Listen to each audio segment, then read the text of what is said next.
Alors, j'en viens à Claude Kopelanski qui veut nous parler d'un sujet d'actualité, difficile et qui pose pas mal de problèmes, de crainte. Alors, de crainte non justifiée.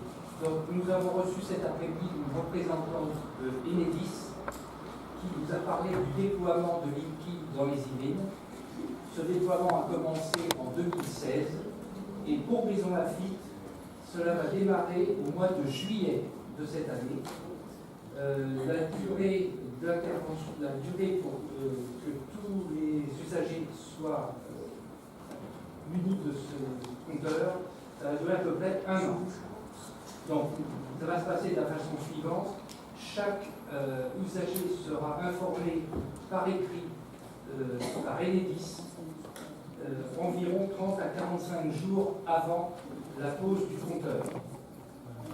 Et il sera indiqué le nom de la société qui interviendra, qui s'appelle OK Service, pour prendre rendez-vous avec l'usager quand le compteur se trouve à l'intérieur, ou simplement une information quand il sera à l'extérieur et que ça ne nécessitera pas la venue de l'abonné.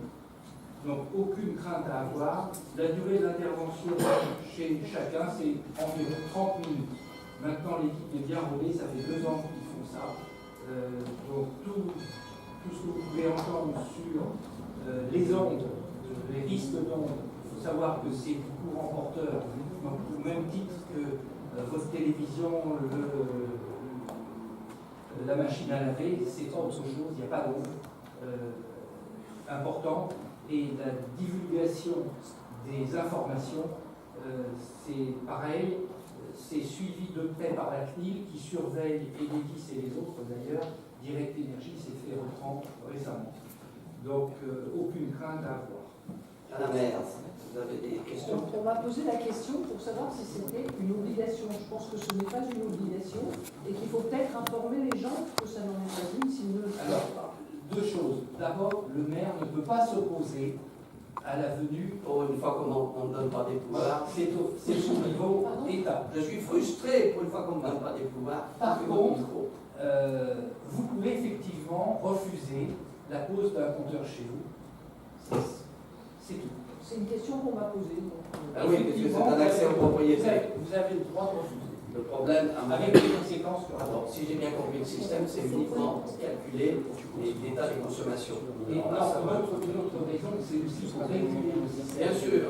Parce qu'à partir du moment où on aura les informations, on aura de savoir si on utilise la machine à laver tous les jours, mais savoir combien on consomme réellement tous les jours. Oui, ça permet d'adapter l'offre. Le réseau. Bien sûr. Bien, mais la remarque de Madame Maire, comme sur le centre.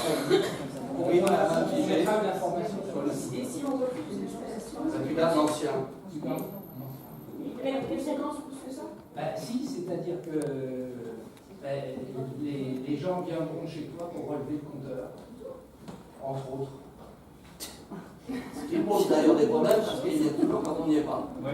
Enfin, en fait, Monsieur Roland. ouais, enfin, ce qui va se passer, c'est vous pouvez refuser évidemment pour des tas de raisons. Hein. Et vraisemblablement, une fois qu'il y aura moins de compteurs non Linky, comme Linky permet une intervention en France, il apportera à Enedis pour une intervention de pouvoir dépêcher des gens sur place et il y aura moins de monde à proximité. Ça peut être un peu plus, c'est partie des débats qu'on doit avoir, Oui, mais ça vaut le coup d'éclairer le débat. Très franchement, je crois que ce que vient de dire Claude est frappé au point du bon sens. Il n'y a pas de danger véritablement d'émission. Si on était dans l'Allemagne de l'Est, effectivement, tu as pris l'exemple de la télévision. En Allemagne de l'Est, c'était bien connu, c'était pas toi qui regardais la télévision, c'est la télévision qui te regardait. On n'en est pas là. Donc il ne faut pas non plus exagérer. Donc il me semble qu'il y a eu pas mal de problèmes à ce sujet, enfin de questions légitimes, mais je crois qu'il ne faut pas exagérer. Bien, j'en viens maintenant aux questions qui m'ont été adressées, je vous en remercie. Alors, Charles, pardon madame. Oh pardon, excuse-moi, non, vas-y, c'était quoi? Alors, comme vous le savez, donc, nous avions cette année la 3e édition de Dis-moi Dimo, qui est un dispositif qui nous est utile pour faire la promotion et la défense de la langue française. en partenariat avec le ministère de la Culture et celui de l'Éducation nationale. Nous y associons également le printemps des poètes. Alors cette année, nous avons eu la chance de l'école primaire Le Prieuré, enfin pas la première fois au Prieuré, mais cette année nous avons eu l'école primaire Le Prieuré, l'école primaire Mansart, le centre de loisirs de Lheureux et le collège Le Prieuré. Nous travaillons sur cette opération avec le service jeunesse de la ville et la bibliothèque, bien sûr. Les associations travaillent également avec nous, Parole Caracol pour les ateliers d'écriture. L'association des potagers, nous avons les maisons de retraite, donc c'est un événement intergénérationnel. La compagnie en résidence investit également sur l'opération.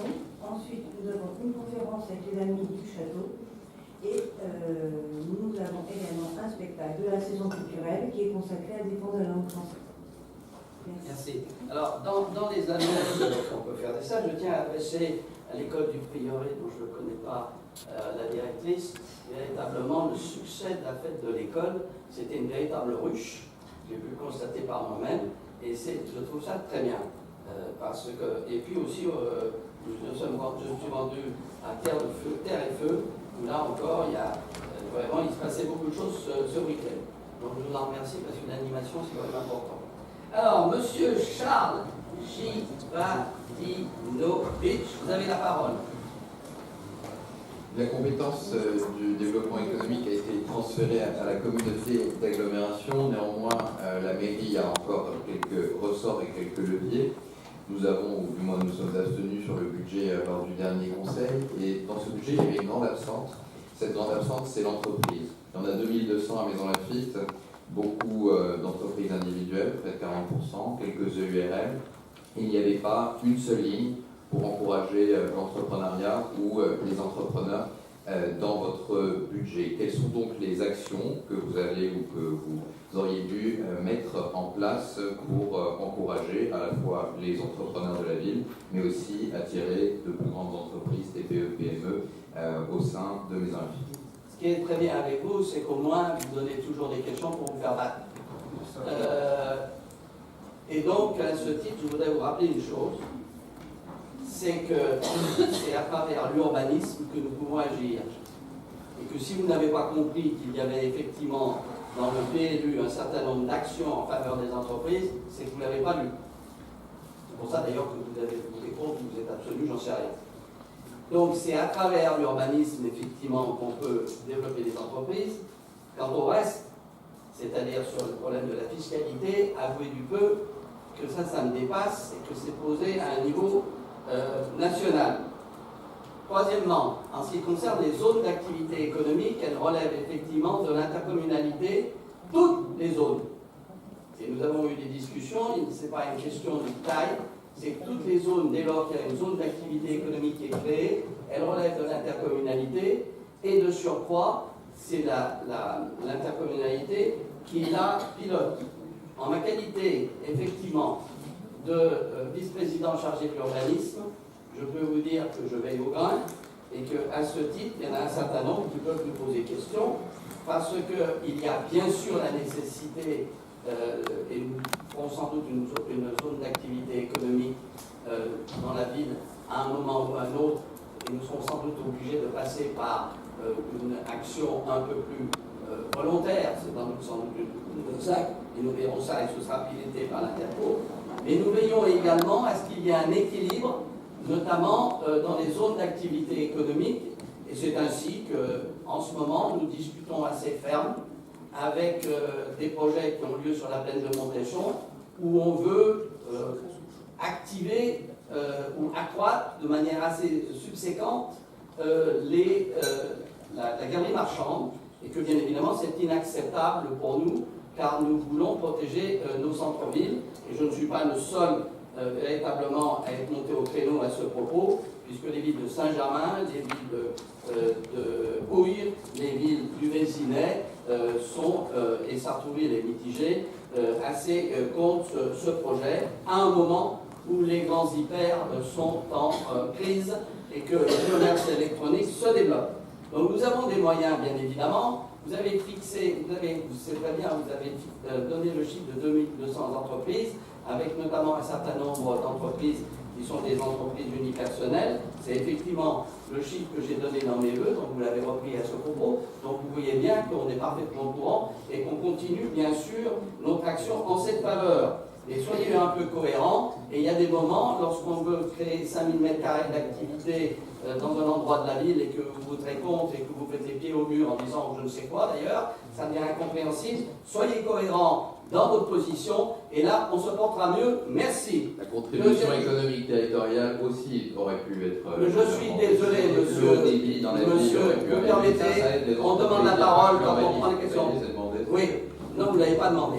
Donc, je veux simplement vous dire que de ce côté-là, il s'agit d'une compétence intercommunale et que nous l'agissons pour ce qui est des zones d'activité économique ensemble. Voilà. Alors, deuxième question.